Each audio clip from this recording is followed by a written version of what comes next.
তার মানে যদি সিডিআই হয় তাহলে এই শাওন সবার আগে তারেক রহমানকে সিডিআই করেছে।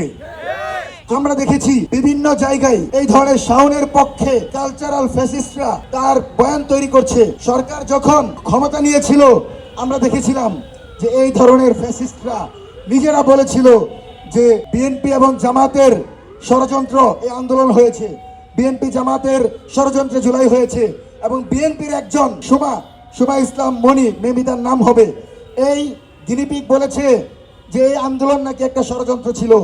আবারও বলছি, তারেক রহমান আমাদের সাথে ভিডিও কলে জুলাই আন্দোলনের নেতৃত্ব দিয়েছে, পরিকল্পনা করেছে, জুলাই আন্দোলন সফল করার লক্ষ্যে কথা বলেছে।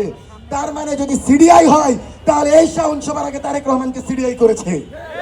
সুতরাং এই শাওনকে যদি গ্রেফতার করা না হয়, আমার মনে হয় এরা আগামীতে আওয়ামী লীগকে পুনর্বাসনের দায়িত্ব যথাযথভাবে নিয়ে এই সরকারকে 2 বছরের ভিতর উৎখাত করবে।